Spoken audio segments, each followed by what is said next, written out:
Hey guys, welcome to another episode of the NILG.AI podcast. Today we have with us David Carvalhão. David is the co-founder and CTO of multiple startups such as IHCare and Union Venture Builders. Besides those roles, he has co-founded multiple other startups and is a scout. He's a business mentor, public speaker, and professor, and now he will be an author because he's about to publish his first book in Portuguese. It's AI, Inteligência Artificial para Todos, right? Mhm. That's the final name. In English will be something AI like for all. AI for all. Yeah, on Mhm. September 12th, and late after that, it will be most likely translated to other languages, right? English and Portuguese. Mhm. Can you thank you, David, for being here? Yeah, can you tell us a bit about the book that you're about to publish? First of all, thank you for the invitation. It's a huge pleasure to have the opportunity of being here in this conversation about my book. So I had a very definite goal with this book, which was to address a gap that I felt in society and in people in general around me, which is we have on our hands disruptive technology. It is something that is going to change the way the world works. It's already changing in many ways. Last time that we had such an impactful technology was when we had the information revolution, so what we call informatics and computers and whatnot. And the reality is that the same way that during that technological revolution that impacted society in a very meaningful way, most people were not informed enough to have a useful opinion that they could then bring to society, sometimes just in the form of their vote, but also in the conversations that they could have, in the fora they could participate in. I felt that the same thing was happening with this technology, with the added difference that it is a technology that conceptually it's not hard to understand, but when you go to the detail of how it works and how that functioning can affect society and it can affect the job market and can affect everyone's daily life, there was a big lack of knowledge in general society. So my main aim with this call was first to provide enough of a background and of a framework that people that are not technically minded would be able to acquire this knowledge and have informed conversations. And if they see a debate on television, they have enough vocabulary and enough understanding of the concepts that they can follow the conversation and create their own opinions, and hopefully then influence society with their opinions through voting or through their own influence. And on the other hand, the book has a second section, which is only 3 chapters. I wanted to give people that had never tried to use AI in a meaningful manner, never tried to use it and incorporate it in their everyday lives, to explain to them step by step on which tools were available, how to access them, and how they could use them in their daily lives, to improve, even if it's something simple. You are a fan of cuisine, and now you can have an LLM, a ChatGPT, or something of the sort, creating a recipe with the ingredients you happen to have at home. So now you can just list what you have at home and say, hey, build me a recipe with this. Can be something as simple as that, but also things that potentially impact your work and your professional lives. And that was the main goal of the book. That I hope it will be achieved. Let's see. Yeah, you know, I work with AI, and a lot of my time working is trying to explain what AI is. Okay, and I came down to a narrow definition, but I would like to know your definition in a way that as a technology that could impact society. What is AI for you? Well, what I try to explain people is for you to understand what we are trying to achieve, which is perhaps a place to start with AI, is in a way to allow machines to make intelligent decisions at the end of the day, without you explicitly telling them what to do in each instance. And we do that by giving them the possibility of learning on their own by presenting them to situations, which is not very different from what happens with children. When you want to teach a child what an apple is, you will need to show them several apples, because if you just show them red apples, they will think that an apple has to be red. They will need to see red apples and green apples and yellow apples. And after a while, they will get a general idea of what an apple is. And if they see a new apple, which happens to be a different texture, they will still be able to identify it as an apple because they got, the general idea, they got the statistical similarities between all these apples. And this is basically what we are trying to do with AI. Of course, then the applications of this are much more complex, but it's easier to understand what is possible to achieve with something as simple as this if we consider that at the end of the day, that's pretty much how the human brain works. We are Yeah, exposed to a lot of things, we capture patterns. And but yeah. what's your definition, Kelvin? It's so I also say AI is about decision making, so automated decision making. But I make a connection not through the learning process, but through the prediction process. So the Okay. way they make decisions is by filling in the gaps. So I always say, yeah, you need to make a decision. The reason why you are scared of this decision, of that you cannot automate the decision, is because there is a missing information that you don't know what that information is, and that information could be if the patient has cancer, if the customer is going to leave, who is going to win a match, if a stock will increase or not. And the power Mhm. of AI is basically the power of prediction. So it's filling in the blanks for for a certain information that you don't know, and that could allow you to make a decision. And that comes from a book that is called Prediction Machines. It's pretty good. I recommend it. I like it. And I'll plagiarize you on that one. uh, it's pretty nice. It's pretty nice indeed. So you're comparing AI with computers in a sense of the disruptive potential of AI with computers. And W- larger. Just let me you will say just larger than computers. Yeah, I will larger say. than Would you computers. compare it with electricity or larger than electricity? Because electricity was very dramatic, right? So Well, I think that when it comes to direct social impact, I would compare it more, and I think probably our conversation you will eventually end up there. I would compare it more, perhaps, with nuclear energy, okay. in the sense that is extremely powerful technology. If it is used correctly, can completely revolutionize in a positive manner society and with the quality of life in general. If it is badly used, it can also have catastrophic consequences. Yeah. So I would go more with nuclear And, energy. and a lot of people is scared of it, and then they are shutting down initiatives and It's trying to avoid it. And after 20, 30 years, we will realize that coal is not the right choice, and we need to go to nuclear. In this case, we need to go to AI because manual decision precisely. making is not efficient. I Yeah. think that there's a lot of parallels there. Yeah, yeah, yeah. And maybe we will get into nuclear later when we discuss AGI. Let's see. Yeah. Let's see. So we are talking about disruption, right? And disruption nowadays is kind of is like the word outstanding or amazing for ChatGPT, that it always says that word. This, like, everybody says disruption, right? And if we are talking with startup founders, everything is disruptive. What is for you a Disruptive, blockchain based, yeah, AI powered, yeah. So what is sustainable. It has to be all the what checkwords. what will what will be for you disruption, just for people to understand what can happen before and after AI in terms of being disruptive? What is that?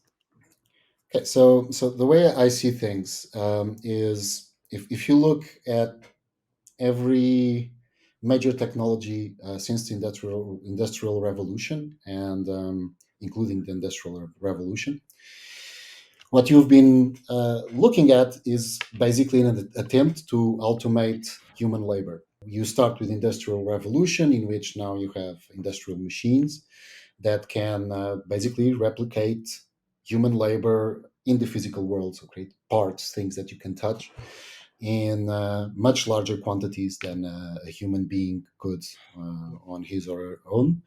And so this was a tool that allowed you needed 50 people making needles. Now you can have one person operating a machine that makes more needles than those 50 people used to make. So it is an automation that amplifies the workability in the physical world. And when you have informatics, we were pretty much doing the same with what in my model, and we can talk about that later if you want. I created a model of human activity that where I try to explain how these things process themselves with AI. But basically, when you go into informatics, what you were trying to automate was what I would call cognitive repetitive effort. So you were trying to automate things like, before, if you wanted to send out a letter for 50 people, basically you had two choices. Either you would create a stencil and you would reproduce by hand 50 letters that had a space on top, and then you had to write manually the name of each person that you wanted to direct the letter. Quality would be terrible. Part of it would be typed, the other part would be written by hand. Still, someone would have to go through the list and fill out all of those things. Nowadays, you have word processors, and now it's very easy to reproduce documents, to make a small change in a document. It's very easy for banks that used to have rooms filled with people. We often don't think about this, but before computers, banks had, you know, open spaces, huge open spaces, where the only purpose of the people working there was to calculate by hand what was your account statement. Now, okay, now you took out $10. Okay, your account statement minus $10. So now your account statement is this. And we had rooms filled with people that were doing these repetitive cognitive tasks. I wouldn't call them intellectual tasks, because there was no real decision making involved. You didn't have to reflect on what you were doing. So computers are very good at replacing these things, these tasks that don't require profound reasoning, that are easily repeatable, that are constrained in the context in which they can happen. They are constrained what can happen, let's say. And so what you see, even with most non-AI powered software, is even in very complex software, you have requirements on how to use it. This software does this in these conditions. You have a condition that is new, it breaks down.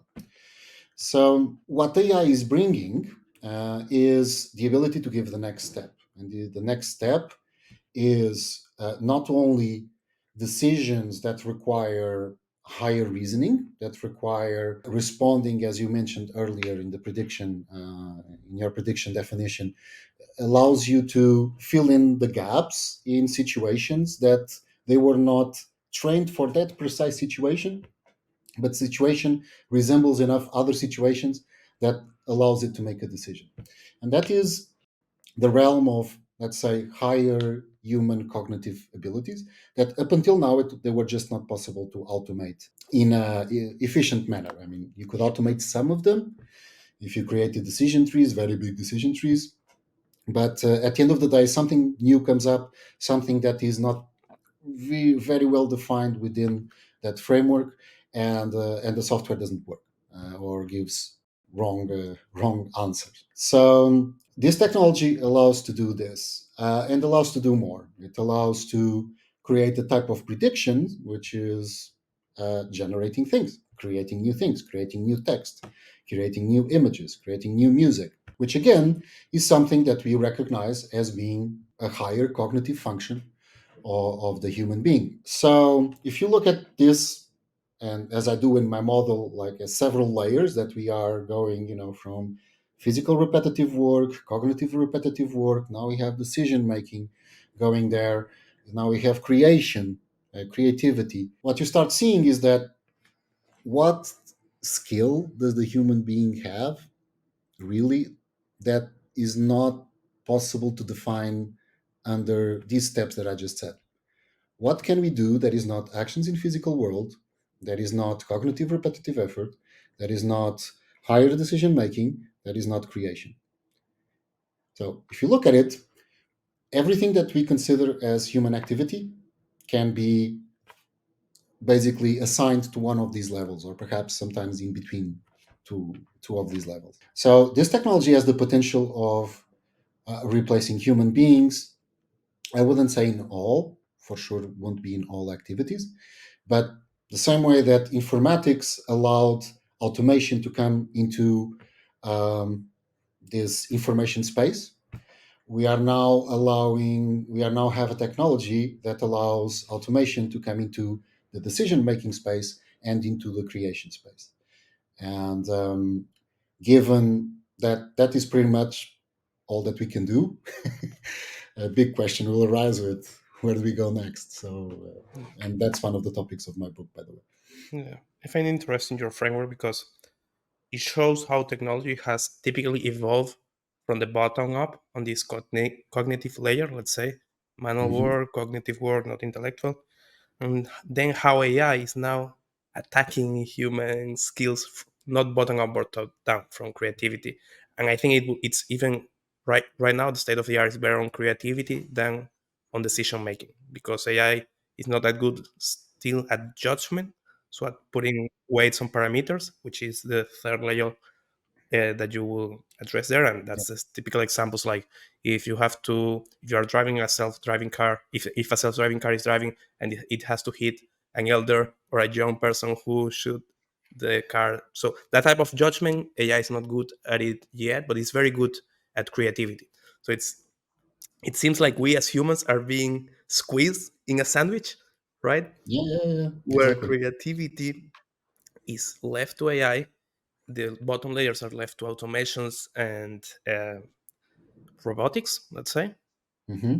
And we are, for now, in the middle layer, which is decision making, which the only reason I believe it hasn't been truly solved is because we don't agree on what is our target function as a species, right? Yeah, yeah. Well, first, definitely. So I was surprised. To be honest, I was caught a bit off guard. So when I developed this model, this was 2014, and I really thought that everything was going to continue progressing bottom up. Right. Then I checked out ChatGPT 2.0. This was, a few years back. Still, it was version 2.0, and I was surprised. I was surprised Yeah. with its performance. I was surprised with what it was able to achieve, and really changed my view from this bottom-up approach to, as you say, a sandwich in which we're being squeezed from both ends of the cognitive pyramid. As to humans' ability to make decisions, it is extremely complicated. First of all, because we as humanity, we are terrible at defining what our values are. And if anyone doubts this, you just have to look at our legal system. Our legal system theoretically tries to encode in writing form what are the precepts, what are the principles of society, what we consider acceptable, what we don't consider acceptable, what is considered less acceptable than other things. It's different to steal, it's different from killing. So, killing, both are bad, one is worse. So, and we've been trying to codify society in laws since the Hammurabi Code, like in Sumeria. So, we've been at this for thousands of years. Nowadays, we have a legal code that spans, the Hammurabi plague was literally a big rock in which had all the law there. It was a large rock, but hey, it was, you can read it in 20 minutes if you could read Sumerian. But nowadays you have literally thousands and thousands and thousands of pages. You have the civil code, you have the commercial code, you have the driving code. If you look at our law system as a whole, we're talking about billions of words, literally, and no one knows it all nowadays. And although we try to be very specific with what we put there, because we really want to cover every corner case, that's why it's so big. The reality is we still need judges to arbitrate. And guess what? Judges, which are theoretically people that spend their entire lives studying just one part of this code because they specialize, they spend their entire lives trying to be really good at interpreting situations based on this set of rules, and that's the only thing that they do. But then you have appeal courts that reverse decisions. So these people make mistakes. And then the appeal courts, they go against the Constitution, and you have an appeal court for the appeal court. And perhaps you can still appeal to the Yeah. European court or to the Human Rights Court. So it means that even for us, as we've been trying for thousands of years, we still are not able to put in a clear, definitive manner what are our basic Values. system of values and principles Yeah. in text. And it's If we not cannot just large and explain, complex, but it's also evolving at the same time. yeah, it's evolving. It's trying to. Society is changing. Some things that were considered a crime some years ago no longer are. Some things were not considered a crime, and now, fortunately, they are. Um, so it's evolving. Sometimes it evolves too fast. Sometimes law is faster than society. Sometimes society is faster than law, and law is lagging, and we still have outdated laws. When you have a situation like this, which is so complex as this, and we still have one big advantage regarding artificial intelligence, which is we have billions of years of shared evolution. So there is a base, a biological base, which is common to all of us. We all understand simple things, such as to exist is better than not existing. To be alive is better than not to be alive. But why do we believe this? We believe this just because evolution designed us to be survivalists. Otherwise, we wouldn't be here today. We wouldn't have survived as a species. Because if you look at it from a completely philosophical perspective, why should existing be better than not existing? When you exist, you Yeah. suffer, you can experience pain, you can experience discomfort. If you don't exist, you don't exist. So why should existing be better? Why should being alive be better than not being alive? So for a human, such basic concepts are intuitive. We don't need to put them in law. You don't need to explain, to a judge, hey, being alive is cool. Um, for a machine that doesn't have this shared biology and this shared evolutionary history, explaining, we'll need to explain everything. We need to explain every single thing that for us is intuitive. And if we cannot explain to other human beings what are our system of values and principles, when we have this shared evolutionary history with AI, it's Yeah. Super nightmarish. tricky. It's Yeah. very, very. Yeah. I think of what makes me feel around the potential impact of AI is that on the top of the pyramid, you have these two levels, right? On your framework. The third level, which is decision making, which as humans we haven't solved, so I don't believe AI will solve it as fast Mhm, as people think. And the upper level, which is creativity, has two main goals. One goal is creativity to actually solve problems, okay? Like mhm. to discover a new drug, to create a patent for a system, and that has economic value. And you can see AI creating a lot of things there for economic value. But then there is creativity for joy, right? Because we like to see things, we like to create things. So it's even if when there is no financial reward, you see people painting on their bedrooms. So even if AI is capable of painting, as a species, we will still have that pleasure of painting and drawing and writing. So humans, even if there is no economic reward on level 4, humans still do it, which you don't Of course. see on the lower levels of the of your framework, because humans are cognitive, You kind intellectual. of do. You kind of do. I don't see that very different from if you want to buy a plate for your place, you're probably going to go to IKEA and you're going to get a plate that is produced by a machine, which is much cheaper, much more better built, probably will last you a lot longer. But you still have people that make plates by hand and sell them. So we call it in Portuguese artesanato. We Yeah, call it, right? yeah, So or you go and sell it on Etsy. yeah, So I still see that there will be a space for sure for human made stuff. We will value a lot of human made stuff, but we'll value it differently. And what I mean differently is every plate before the Industrial Revolution, every single plate was handmade. There was no such thing as a non-handmade plate. So then you had the Industrial Revolution. Now most of the plates are not handmade; they're machine-made. There is still a small niche for the handmade stuff, but huge majority of society is buying machine-made plates. You will find a niche market for people that do calligraphy. That write really nice handwriting, not like mine, which is absolutely awful. But you will still find people that receiving a handwritten letter is different. You even value it more because everyone types a letter. Why? Because most of the exactly. correspondence you get nowadays is typed. So Definitely, I think that especially in creativity, there's going to be a lot of space for human beings. I think there's going to be a lot of space for human beings even in other layers, even in the physical layer, let's say, because you are going to have positions such as nurses.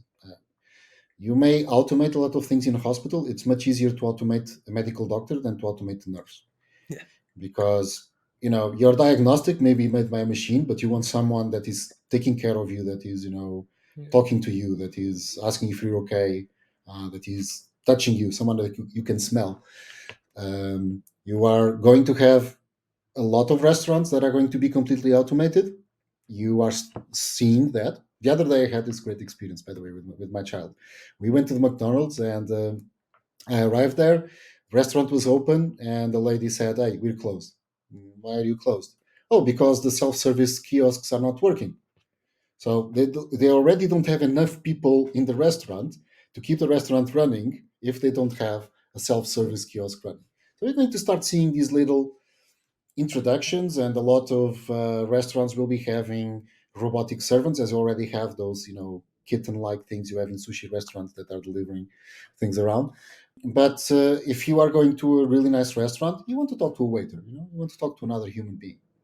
Yeah. There's an experience part of that. So I think that there will still be a lot of space for people, even in these layers. As to the decision making one, I think it's going to be the one that is going to be attacked the more, probably is going to be the engineering one. Because in engineering decision making, you're basically trying to find a combination of tools that solves a specific problem. You have several engineering tools. They can be called mathematics. They can be called, an actual tool, an electronic board, a component. And basically, what you're trying to do is create combinations of things that are able to address a That's- certain problem. Machines are already doing that pretty well in a lot of fields. There, I think that probably the role of the human beings is going to be mostly in describing yeah. what the problem is. Specifying the task and what we need as an outcome, and not as much as the search space for the solution. So Exactly. specifying the search space and what's the right solution, and not specifying how we search on that space, how we find the right answer. Exactly. Specifying Mhm. what do we want. And well, you come from a technical background, such as myself. Everyone that has worked with, especially in the IT space, with customers, the biggest headache is really trying to understand what they want. Yeah, we And most suck of the at times, specifying things. yeah, and most of the times they don't know what they want. We give them what they say they want, and then they realize, oh, after all, this is not exactly what I wanted. Yeah. So I think that there's going to be definitely a lot of demand for that there. And actually, from a kind of ironic situation, I see that people that are really going to be in the engineering space, that are going to be most productive using AI tools, are probably going to be the ones that have the best language skills, that are able to better express what the Yeah. problems are, what they want, in a non ambiguous language, in a way that clearly and directly expresses their intent. Mm. I think that that's going to be definitely one of the big skills that we're going to be demanding out of engineers, which is interesting because usually engineers like look at language skills as something secondary. Yeah. I think that's going to change. Yeah, the STEM careers typically is mostly about maths and not as much as about language. But you are right. If you think about AI in a way that what we are doing is specifying the outcome that we want, the best ones, or the ones that will arrive to the best solutions, are the ones that understand better human nature and know how to react to a face like this versus to a happy Exactly. face when they show the outcome, and those that can truly map in language the out the desire with the specification of the task. And this comes to something I wanted to talk with you about, which is the shift in the job market about the type of skills that we are looking for. So let's say 60s, 70s, 80s, we valued a lot hard skills, as we call them, like math, Hmm. science, etc. And we have seen in the last, let's say, at least 20 years that the world is shifting back to soft skills as a key element. What have you seen with AI, and what do you predict will happen with AI in terms of skills?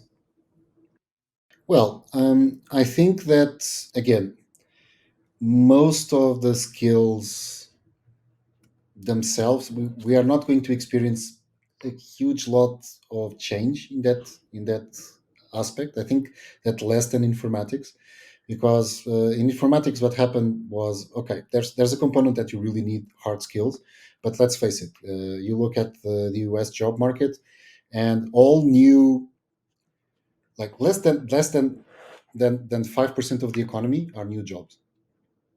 So 95% of the US economy, um, the jobs that occupy people were jobs that existed 100 years ago. And I think that that is going to happen also with this technology, in which there is going to be a change in skill sets in very specific situations and very specific contexts, mostly more technical contexts. But it's not going to have like a huge impact in the types of skill sets that the job market in general is going to be looking for. If you look at it from from helicopter view from a distance, it's not going to be a huge impact. It's going to be a few couple of percents of people that need a different skill set that was not needed up until now. Most people are going to be using the same skill sets. Problem is a lot less of them, so there's going to be a lot less jobs for those remaining skill sets. The ones that I again would say that are going to be most important are going to be continue to be soft skills, because you're still going to have to interact with other human beings to try to understand what they want to achieve, and then your ability again to perhaps have enough technical knowledge to understand how the machine, let's say, works to get best results out of it, but above all, language skills that allow you to define. Yeah. I'd like to share an example of an acquaintance of mine. So when Midjourney, for those who are not informed, Midjourney is a generative AI that can create images according to a natural language request. Images that can be photorealistic, that can be cartoon images, can be small movies, can be almost anything. And this acquaintance of mine, he is a designer. And when he started seeing that, he got worried and he called me. He was like, "David, what am I going to do? Like this thing does in 2 minutes what takes me 1 week to achieve." And I told him, "Okay, you are going to become a really good prompt creator. You are really going to learn how to get what you already know how to do, which is to understand what your client wants, and you're going to learn how to put this into very precise wording that will allow you to get what you want out of the tool. And the client will know that you're using the tool. You'll do it in front of them, but you're going to be achieving results they cannot achieve."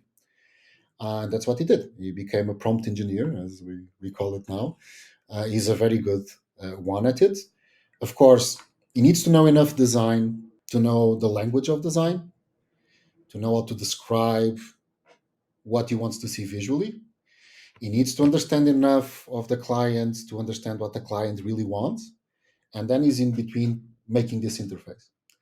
So I think that this is going to be the new jobs that are going to show up are going to be this type of job where you are, above all, someone that has knowledge of both sides of an interaction, enough knowledge that allows you to create this bridge by using cleverly written text and language.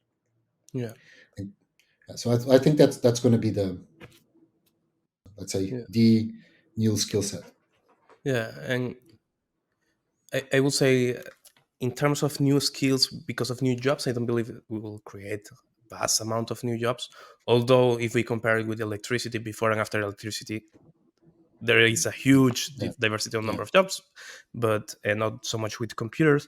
But I think we will see a lot of AI as a new way of user interface with data.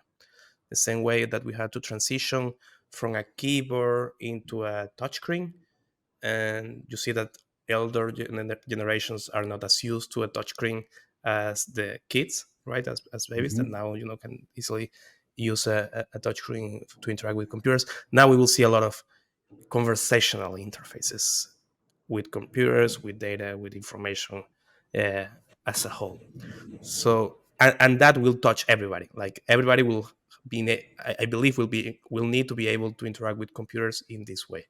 In a sense that they will need to be able to communicate and talk with a computer in an objective enough manner, such that the computer executes the actual task they can. Because clicking is easy. You click and you know where is the click. Language is ambiguous.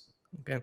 Yeah, yeah, and there's another thing I think is going to be a huge difference in terms of approach, which is you're going to have software agents that are exclusively customized to yourself.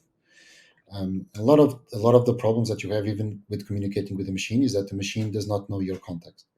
So if I'm talking to you and I say, today the weather is clear, and by the way, this makes me feel a bit uncomfortable. It's not what I like. If I put some space, some time difference between this, I can even introduce a new topic in the middle. And probably you're going to be able to, if the topic is not directly related, you'll be able to pick up that what I said after is still related to my initial statement. Machines are really not good at that. They're becoming good at that, but they were not. So what I think is going to happen is that definitely will be a lot more conversational, even if it's in written form. I believe that some people will still prefer the written form, if for nothing else because of privacy, like especially in public places. You're still going to have that. Although there are ways around it. There's something called Brain interface. sub-vocalization. Yeah. That's the future. I mean, that That's for that's the 20 years future. from now. Yeah. I mean, it's a matter of bandwidth. There's no Yeah. way that you can speak fast enough or write fast enough Yeah. compared to how fast you can think. So eventually, we're going to go there. I think we will have a lot of problems along the way, but to solve. But definitely, if we look like long term, that's definitely the future. But I think that before that, you're going to have highly contextual agents. You're going to have, your travel booking agent. Agent, I mean software agent. You're going to have a piece of software that knows your preferences, that knows if you say, I want something relaxed, will know what relaxed means to you because they have enough knowledge of you, of your background, of your emotional responses. And therefore, the conversational interface is going to be like talking to someone that knows you very well, to a very close friend or a family member. Because you can just say, I feel like something warm. And they'll know what warm means to you. If it's warm soup, if it's a tea, if it's, Yeah. um, they'll know the context. I think that is going to be a very important part. It is completely feasible with how much data we are already collecting about ourselves. It carries a terrible, terrible, terrible problem, which is um, it is a privacy nightmare. And if you, like myself, believe that the human beings are infinitely manipulable, and usually when I do public speakings about this topic, I do a small mentalism experiment in which I force my public to think of the number that I want them to think. And everyone's very surprised because everyone thinks that they chose what they wanted, not what I wanted them to choose. Um, and the reality is that we are very easy to manipulate. And if you have a lot of information about any individual, you can No, the really, triggers. Yeah. know the Yes. triggers and manipulate them. And that's a huge challenge, especially for democracy. And this is not, well, you know this. Probably don't know if the audience knows, but this is not theory. This is happening right now. The U.S. elections have been targeted in the past by Russian interference, which was done by very clever targeting, and that very clever targeting was done using AI. And I am And from Venezuela, so when we talk about elections, you don't need that much technology to yeah, pull an election, true. right? You just say whatever you want as a result, as an outcome, and that's it. You don't need AI. Exactly. Just go to TV and say, "I won." Well, I usually say that artificial intelligence is no match for human stupidity. So, Yeah. Yeah. One so question. you, I read one post from you 2 days ago. By the time when we record this episode, I don't know when it's going Mm. to be live. Um, about kids, right? And I have two kids, one 3 years old and one is 4 months old. About what should I make them learn, or what type of skills I should train them. And I like your analogy. Can you discuss that? Can you explain it?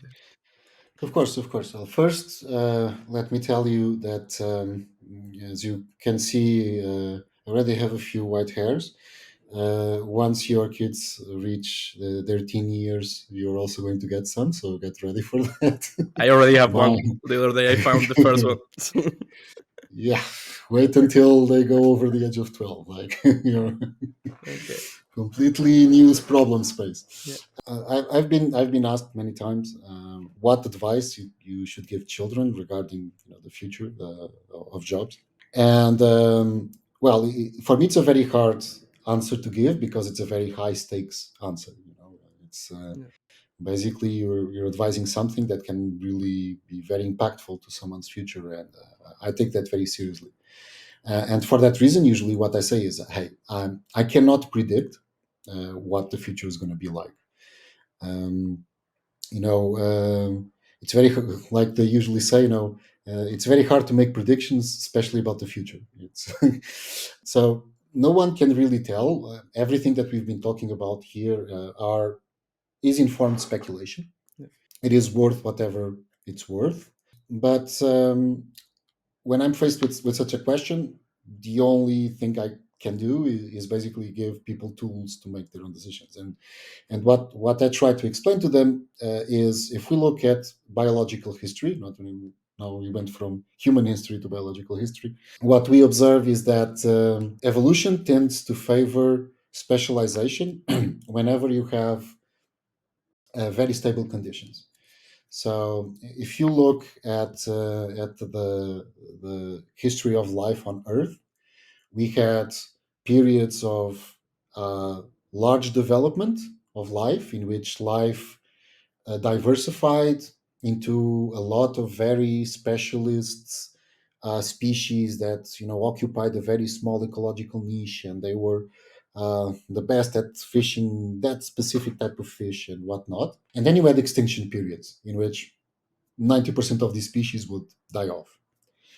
And when you analyze what happens when you have these extinctions, what you see is, in situations where there's instability, when there's fast change, those specialist species tend to die because they're highly specialized to do something very specific. If those conditions change, they cannot adapt and they die. The species that survive the extinctions are always the generalist species. The last example that we had of this was with the dinosaurs.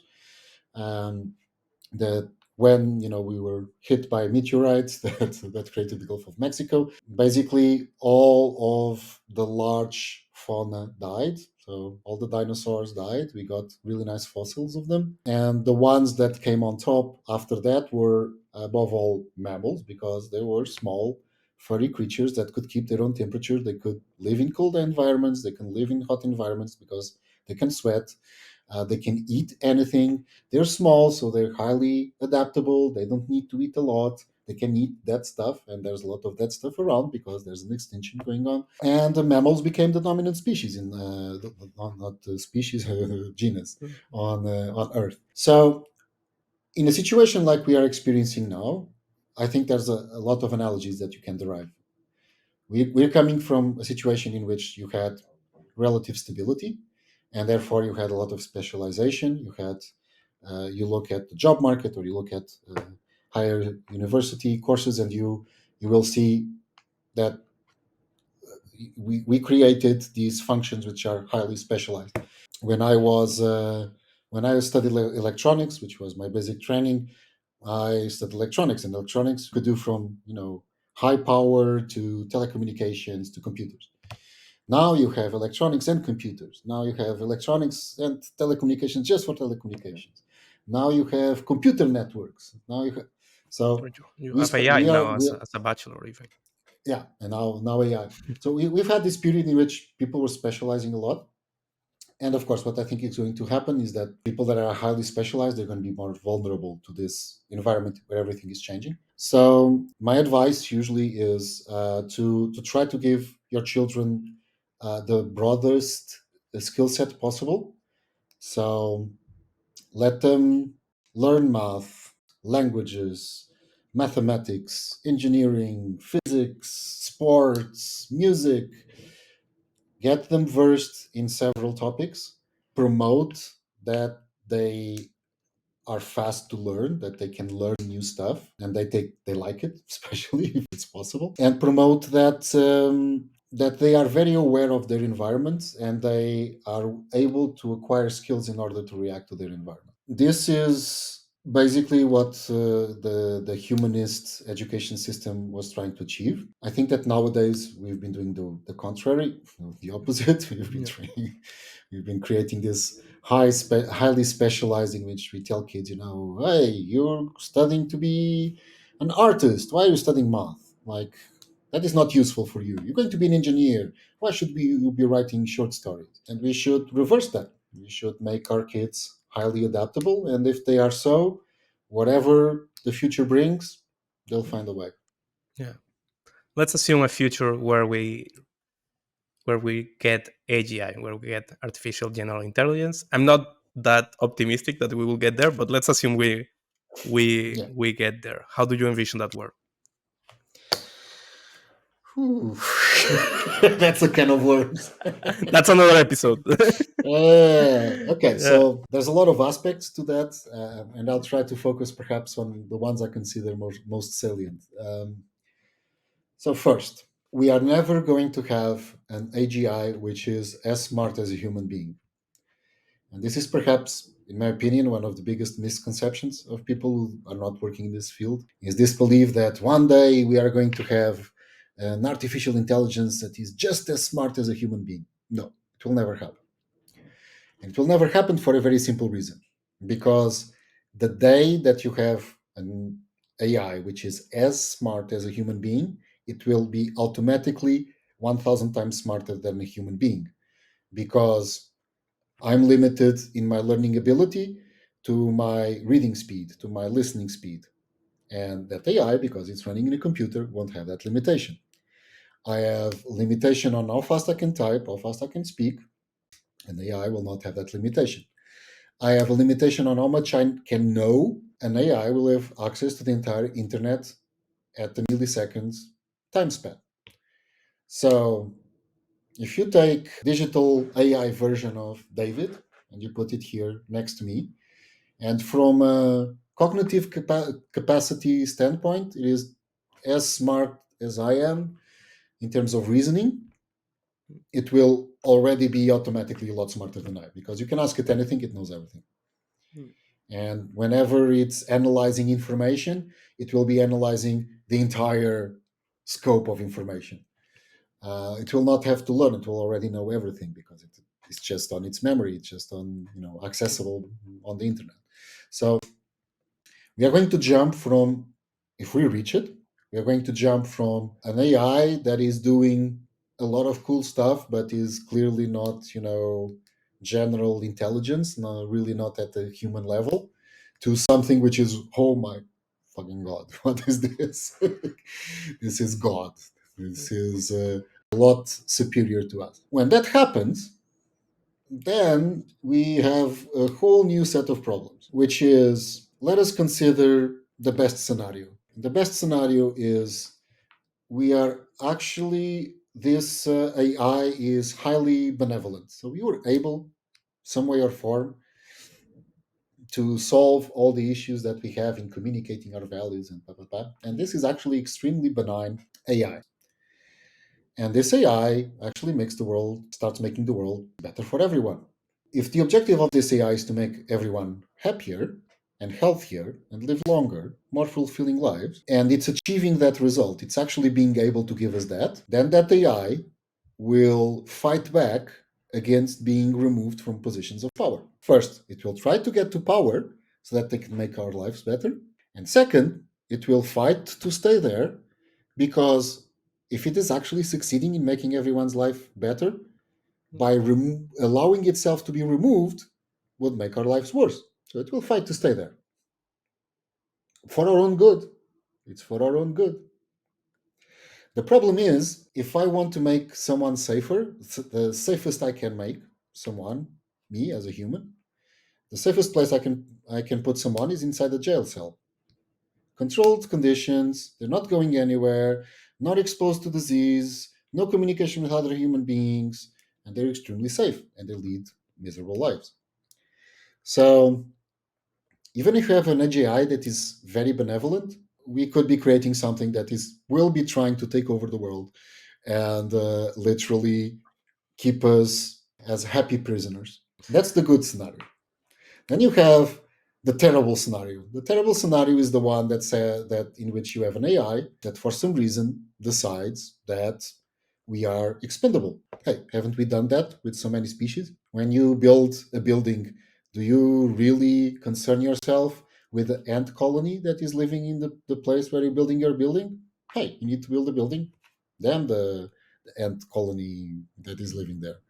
So you can have a scenario which is the opposite, in which you have an AGI which is malevolent. And I don't mean malevolent in the sense that it wants to destroy us. It is just that we are not a consideration. It doesn't value us. Yeah, that we're not inside the equation. And then we have the middle cases, which are also quite terrible, because because even if you have an AGI that is able to understand what we tell it and just wants to do what we tell it to do, still in that scenario, two things can happen. On one hand, human beings can use it to cause havoc and destruction. On the other hand, we we may even tell it that what we want it to do and ask it to do something good for us. But then we go into the paperclip scenario, which probably you know, Kelvin, in which if you tell an AGI, hey, make paperclips as efficiently as possible, and that's the only instruction you give it, then it will try to make paperclips as efficiently as possible, even if it means controlling governments in order to access raw materials, even if it means killing human beings because they're taking too much carbon on Earth, even if it means destroying the sun because it needs to harvest it for energy and make more paperclips because that's the objective you gave it. So until we are able to communicate to an AGI in some way or form our value systems, I think there is no good outcome out of an AGI. Some people say, oh, but we can keep it controlled. We can have it like in a air-gapped computer that is not connected to the internet, and we're just running it locally, solving very hard problems. Yeah, right. How do you contain something that is 1,000 times more intelligent than you? Yeah. Like it's Yeah. like having my your one of your children of your small children saying that they are going to contain you. They won't. It's just not going to. Yeah.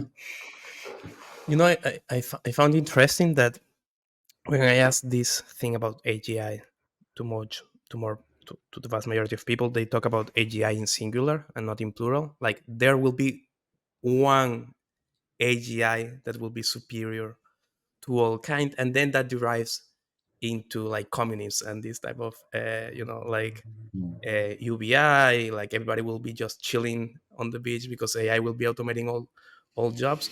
But I first of all, I don't believe we will have one AGI. I believe we will have a decentralized AGI. Maybe that's because I'm a libertarian, hardcore, and almost an anarchist. So I believe everybody will be creating AGIs, and there will be no single one that is orders of magnitude above the rest. And we have seen that already with LLMs and how it has become so competitive around multiple LLMs with multiple variations. So I believe it will be decentralized, and that will then move the value of money. So the money, the currency will be, in that sense, energy and data. Those two, which are the ones that will feed those AGIs, which in the end are automation machines, right? And so and that comes to that brings us to the final question there, that is, even if we have an AGI, or if I say a society of AGIs, because I believe we will have a whole Mhm. bunch of AGIs competing for resources between them and competing for efficiency between them, do we have the energy to support that? Because the human brain works on coffee levels, right? So you drink a Mhm. cup of coffee and you can do a lot of Yeah. math. But computers take a whole bunch of energy to run an LLM. I cannot even imagine a Gen AI. What do you think is the landscape of energy in that sense? Oh, well, I think that I partially agree with you in two ways. So, first, I do believe that it is possible that you have coexisting AGIs as long as their value system is aligned with something universal. So all of them have at least part of their value system which is similar, and B, they are all equally powerful. If they're not, then what happens is naturally the AGI which is more powerful, that it has different values from other AGIs, will try to eliminate the AGIs that it doesn't see as useful or as being aligned with its values in order to achieve their energy, to attain their energy and their data. Because now they're competing in order to against an optimization objective of the AGI, which is whatever it can be to make paperclips. If you have an AGI that is not wanting to make paperclips, then they're an obstacle. If you can move it out of the way, you will. The only thing that would stop you from doing that would be if you had a set of values which were more important of coexistence and blah blah blah that we were able to communicate to these AGIs. So on one hand, I think that locally, and I mean locally on Earth, we definitely could have at least temporarily competing AGIs and long-term AGIs that shared at least the same basic values or a set of basic values. If we are looking into a longer term future in which you have AGIs in space, that you have computers, probes, AGIs that are somewhere in a spaceship, somewhere in another planet, then I think that there definitely you have a scenario where there will be for sure several AGIs, especially because unless we discover new physics, the time that it takes to transmit information across planetary distances will not be compatible with the speed of thought, let's say, of the AGI. So they'll not be able to coordinate with one another. And in practice, let's say, even if it's the same instance, if it's the same AGI, let's say, but running into computers, you put one of them and you make it travel, you know, 10 light minutes. And now it's very hard to coordinate this other AGI that can follow its own path of thought with another AGI that's on Earth, and the communication takes 20 minutes to go back and forth. So when you go to planetary distances, I think that for sure they will happen. And I think that because of this, there is also a possibility on Earth, which is given time critical decision making that is required because things go faster. Hey, when I was when I was studying electronics, you would measure very fast things in milliseconds. Like now, you're going to femtoseconds in computer circuits, and it's like everything is going faster. There's also the possibility that even the speed of light will be a limitation on Earth, and therefore an AI may federate itself, may spread itself, just for reasons of communication time. It takes too long to wait the milliseconds that it takes for something to go from China to Brazil. So you just have one instance running in Brazil, one instance running in China. And I'm saying that they will decide that on their own, not that humans are going to decide this. They're going to decide, that AGI, you take care of that country, I take care of this one. We coordinate every now and then in milliseconds, every now and then. um, and yes, then you can have some divergences. Then eventually they can disalign with objectives. I think it's going to be they interesting. they will have some specialization based on the local resources they can manipulate. So in the end, it will be Yeah. like humans history all over again, with all the wars at the beginning to dominate the other side, and then more cooperation and partial agreements on territory, energy, and resources. Yeah. Hopefully, Uh, they will solve everything on yeah, Fortnite or in Counter Strike instead of yeah, having real wars. yeah. But when I talk about AGI, I think more of a AGI society, in the sense that you have multiple AGIs Mhm. sharing values, because that's what a society is you have some sort of shared values, and where you cooperate based on your local skills, and the local skill of AI will be data in that sense, and the hardware they can run on. And even if we don't have geographic silos of data, like Hmm. because of the distance between Earth and Mars or whatever, like just thinking about privacy and governance protocols that will just lead to different perceptions of realities by multiple AGIs, even if they are side by side. As long as one cannot access the entire data that the other one can, at that exact moment, you have two AGIs with the same capabilities but with different experiences, which will make one better for a certain type of domains and the other one better to the other type of domains. So I don't believe we will have one. I believe we will have many. Who I see your controls point. those, or who is the owner, the legal owner, if that ever, if that keeps existing, maybe will be the new currency. So that is why I say keep buying land, because if land is energy, right, at least solar, nuclear, etc., you will control the person that controls the more land will control the AGIs in the end, or the more energy. I say energy, but typically we associate energy. Yeah, no, I see your point, but and it makes sense. The only thing is, at the end of the day, this will not be controlled by a human being. Yeah, They will be smarter than us. So even if we believe we control them, they're not. We're not controlling them. So there is going to be one AGI that has one set of values, regardless if they are values decided by us or decided by itself or whatnot. Um, that will be the coordinator, that will be the dominant one, that will be the one that is deciding if a local AGI is useful or not. And that usefulness will be defined against that set of values, of principles. So, yeah, I think that regardless of what is coming, is going to be it's going to be fun. interesting. Yeah, Yes, the Chinese, they have an insult, something like when you want to wish someone bad, you say, "May you live in interesting times." And I think that we are on to living in very interesting times indeed. yeah, we are indeed. Just a final closing question, which is you are a startup scout. That means you Yes. talk with a lot of founders, right? And now we Hmm. see like every founder says they are an AI based company, even if it is just a facade. And that's it. And what's your, let's say, three advices, three recommendations for you to early stage startups that are uh, starting their journey right now? Okay. I could give That- more than that, but okay. So first of all, and perhaps the most important one is companies make money with yesterday's technology. It's very hard for you to make money for real with really, pushing the envelope, completely disruptive, unproven technology. Very, very hard. And you can see this in most big companies.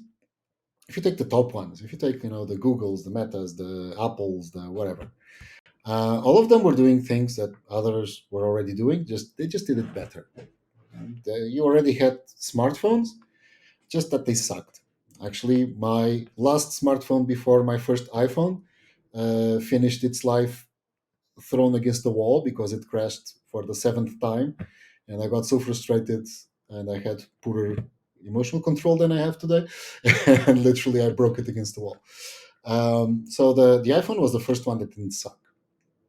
If you look at the car market, Daimler Benz, they built the first car. They didn't stop there. You don't have just one brand of cars.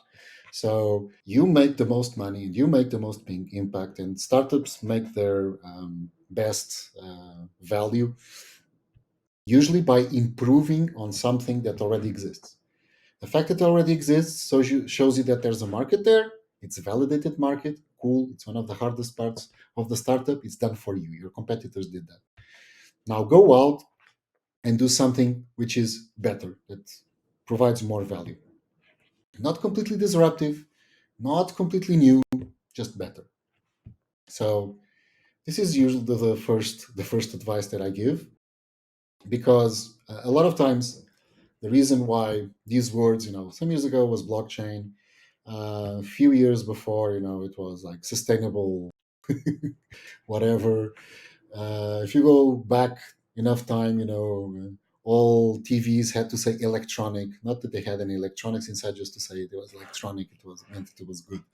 So I understand that there's a need to use keywords to show that you are so different and so disruptive. Being disruptive is not always good. If what you should be doing is being really better, really better, doing what others are doing just better, and usually that gets you enough value.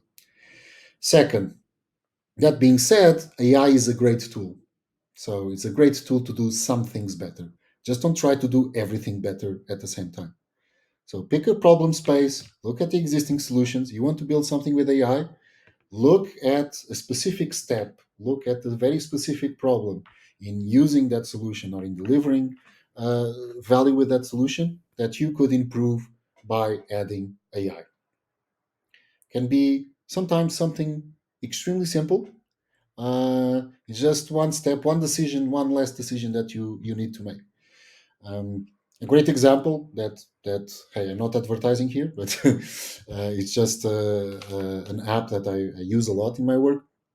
Notion, for instance, they used AI to just improve their search, and hey, it really helps because Notion is basically a big wiki, personal Yeah. wiki, where you just put documents there and files and texts and whatnot. And sometimes I don't know how to describe I don't know exactly the words I used for that document, but now I can describe it with an LLM. Say I want the documents that talk about this. And by the way, how did I do this when I was doing that document? And it will look for the information from me and give me a response. So it's great, amazing. They solved one very specific issue, which was search, better. And now, amazing. Yeah. I am all over it. I push Notion to everyone just because they do this one thing better. The third thing that I would like to add, again related to the AI space, is Calvin here really said it all. The it's very hard for you to compete algorithmically with the big players. It's very hard to go against Google's and OpenAI's and whatnot. So you're probably not going to make something which is disruptive from a algorithm perspective. So where does the difference lie? It's in data. If you have access to high quality data and you can get that access, then you can do amazing things with AI and you can really create a difference with AI. So if you're trying to sell someone that you're going to be using AI for something, really need to show that you have access to enough data to train an AI. And very often I see companies coming abroad and say, everyone's going to be using our solution because it has an AI based algorithm that gives them a recommendation. I said, okay, cool. So where are you going to get the data to train that algorithm? From my users. So how are you going to get the users Yeah. you want them to use your app because they have AI, if you have AI, if the AI is still not working because you still don't have the data from the users to train the AI. Yeah. So controlling the data, being very clear on where your data is coming from. Sometimes your company is going to be worth more money. One good example recently was Reddit. Reddit is a online forum where you can create your own forum, exchange ideas. I hope that if someone doesn't know it, go check it out. It's cool. And they had a problem with their business model because they were putting some advertising, but it wasn't really making too much money. And now they're They're pretty. filled with cash. Why? Because now they have access to a bunch of text that was written by human beings. This is great to train LLMs. So they sell access to the text that they have to train AIs. So sometimes just the fact that you own the data or you can control a significant amount of data makes you have a business even before you do anything with it on top, Yeah. because someone else will want to buy your data. Actually, I think it was on this book that I strongly recommend, Power and Prediction. They talk about this, and I think it was on this one. They mentioned that if the differentiating factor is on the quality of the predictions, then most likely the large companies will win the race because they have access to the most amount of data. If you truly want to succeed with AI without having a large amount of data, you need to rethink the process from scratch, such that your new business model, your new processes is 10x better than the existing one to compete on that domain, on that specific problem. And then they talk about rethinking business models, rethinking process from scratch, etc. But that is more on the risky side of the equation for founders, which is a completely innovative way of doing things and not a minor improvement. Yeah, I mean, there is space for disruptive tech. Usually, these end up, if you actually achieve something, you end up being purchased very fast by one of the big players, especially in the AI field. But again, if you look at the majority of successful, and listen, my it's it was my mistake for a long time. As you can, up to this day, I was involved directly or indirectly as founder or co-founder of 26 startups. As you can imagine, I had some that failed. And the ones that failed, one thing in common is that they were too amazing. They were, Yeah, those were the ones that was, we're doing this yeah, amazingly. It's completely different. Yes, it yeah, was too different. yeah, Clients wouldn't understand it. There was too much risk involved. Something that was not proven enough. It would be hard to explain somehow, sometimes on how to use it or in which. yeah. No, do something that someone else is doing it. Just do it better. Yeah, life is too short and you don't have too many bullets, so it's better to spend it Exactly. on some good opportunities. So let's wrap up with this final question. We have three book recommendations. One of them I will block it for your book, so Inteligência Artificial para Todos, Okay, para AI for todos, all. exato. So what will be the other two or three? I will go with Marcos Aurelius Oh, Meditations, which is well, not non AI related at all. Okay, but good one. it's a book that influences my way of Okay. living a lot, and therefore I think it's more important than anything else I could say here.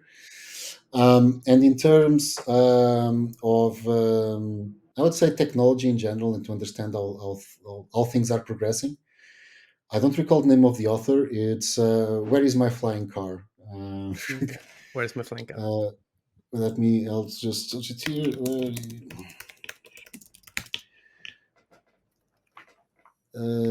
So The AGI of David will already by answer that question. Stores Hall, Okay. Stores Hall, Okay. J. Stores Hall. Nice. Um, those would Nice. be Your two. my Nice. go-to books. But mainly, if you just read one of them, forget my book. Go for the Meditations of Marcus Aurelius. Yeah. It will do more for you than Yeah. anything else I can throw at you. Yeah. Yeah. You're right. I agree on that. Perfect. Okay. Thank you, David. And I will ask you Oh, all thank you. guys to follow David on LinkedIn and social media because he's always sharing nice insights into society, life, and AI recently. Thank you a lot for being here. And thank you Oh, all thank for you for the watching. invitation, and thank you for the great conversation. It was a pleasure. Thanks a lot. See you guys. Okay, bye bye.